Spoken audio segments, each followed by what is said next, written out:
All India civil services hockey tournament కాకినాడలో నిర్వహించడం కాకినాడకి గర్వకారణమని సానా సతీష్ బాబు ఫౌండేషన్ చైర్మన్ తలాటం హరీష్ పేర్కొన్నారు. కాకినాడ ఎన్ఎఫ్సిఎల్ రోడ్లో గల జిల్లా క్రీడా మైదానంలో 16 రోజుల పాటు నిర్వహిస్తున్న all India civil services hockey టోర్నమెంట్లో భాగంగా సోమవారం ఉత్తరాఖండ్ హర్యానా జట్ల మధ్య మ్యాచ్ జరిగింది. మ్యాచ్ ప్రారంభోత్సవ కార్యక్రమానికి హాకీ అసోసియేషన్ రాష్ట్ర సెక్రటరీ వి రవిరాజ్ అధ్యక్షత వహించగా సానా సతీష్ బాబు ఫౌండేషన్ చైర్మన్ తలాటం హరీష్ ముఖ్య అతిథిగా పాల్గొన్నారు.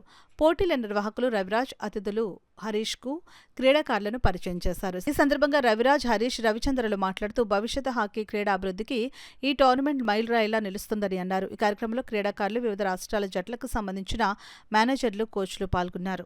All India civil services hockey tournament first time మన ఆంధ్రప్రదేశ్లో జరుగుతుందండి. చాలా గొప్ప విషయం ఇది. ముఖ్యంగా కలెక్టర్ గారికి చేసిన మామూలుగా ఆయన వల్ల ఈ టోర్నమెంట్కి చాలా ప్రోత్సాహం లభించింది. మళ్ళీ మన డిఎస్టీ శ్రీనివాసరావు గారు, మన కోకనాడ స్పోర్ట్స్ మెయిన్ వారు ఈ ముందు టోర్నమెంట్ చేయడానికి వాళ్ళే ప్రభావం. మన రవిరాజ్ గారు ఎప్పటి నుంచో హాకీ టోర్నమెంట్లకి హాకీ కోచ్ కానీ ఈవేళ హాకీ ఉందంటే మాత్రం ఎప్పుడు నేను చెప్పే ఒకే ఒక విషయం మన రవిరాజ్ గారే.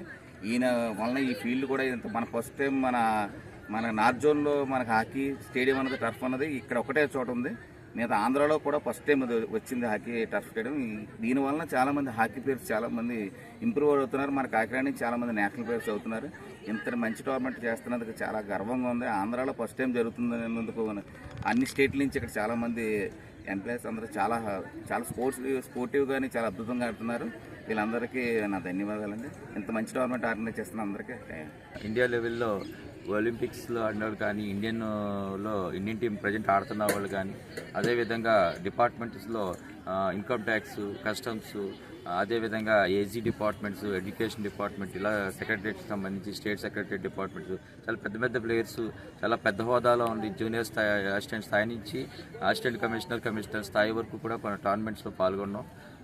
ఒక రకంగా కాకినాడకి మంచి అవకాశం. ఎందుకంటే అప్కమింగ్ ఇన్ఫ్రాస్ట్రక్చర్ డెవలప్మెంట్కి ముఖ్యంగా విషయంలో కలెక్టర్ గారు తీసుకున్న చొరవని డిస్ట్రిక్ట్ అడ్మినిస్ట్రేషన్ మొత్తం అంతటి కూడా మరి హాకీ తరఫున మేము చాలా వారికి ధన్యవాదాలు తెలియజేస్తున్నాం. కోకనాడ స్పోర్ట్స్ క్లబ్ ముందుగా ఇనిషియేట్ తీసుకొని దాని ఫౌండర్ రవిచంద్ర ప్రసాద్ ఇనిషియేట్ తీసుకొని ఈ టోర్నమెంట్ వస్తే మేము చాలా పెద్ద చేయగలం అని చెప్పి ఆయన ముందుకొచ్చి అడిగితే మేము వెళ్ళి కలెక్టర్ గారి ద్వారా ఆ లెటర్ తీసుకోవడం, దీన్ని ఆయన తీరా శాంక్షన్ అయిన తర్వాత కోకనాడ స్పోర్ట్స్ క్లబ్తో పాటు ముఖ్యంగా మేజర్ డిస్ట్రిక్ట్ అడ్మినిస్ట్రేషన్ కలెక్టర్ గారు తీసుకొని ఇంత మంచి ప్లేయర్స్కి ఇంతవరకు ఆల్ ఇండియా సివిల్ సర్వీస్ టోర్నమెంట్లో వచ్చిన ప్లేయర్స్ అందరూ చెప్తున్నారు ఎక్కడా కూడా ఇంత మంచి ఆర్గనైజేషన్ చేయలేదని చెప్పారు.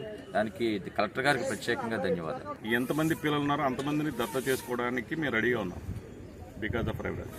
ఎందుకంటే చేసే పనిని 10 మందికి తెలియాలని కాదు, మా పిల్లలు ఫ్యూచర్లో వాళ్ళు ఉద్యోగాలు తెచ్చుకోవాలి. కాకినాడ పిల్లలు వాళ్ళ పైకి వెళ్ళి ఇండియన్ తరఫున ఆడాలి.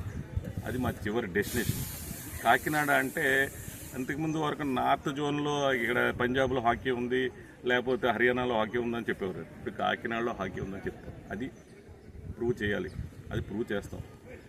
రాబోయే ఒలింపిక్స్ 2028 లాస్ ఏంజల్స్లో కాకినాడ నుంచి ఎదిగిన పిల్లలు ఎవరో ఒకరు ఇండియాకి ఆడడానికి మేము ప్రతి పిల్లలకి ఈ కోకనాడ కోస్టల్ స్పోర్ట్స్ క్లబ్ నుంచి ఎక్విప్మెంటే కాదు మొత్తం అన్ని స్పాన్సర్స్ జరిగినాయి. ఫ్యూచర్లో వాళ్ళకి అకామిడేషన్, ఫుడ్ ఇవ్వడానికి కూడా మేము రెడీగా ఉన్నాము. అది ఇస్తూ బోటింగ్ చేసుకుంటూ పిల్లలు తయారు చేసి రవిరాజ్ గారి చేతుల మీద పిల్లల్ని మాకు పంపిస్తే మేము వాళ్ళకి ఇచ్చే సదుపాయాలన్నీ ఇంటర్నేషనల్ స్టాండర్డ్లో పెట్టాలని మా ప్లానింగ్లో ఉన్నాము.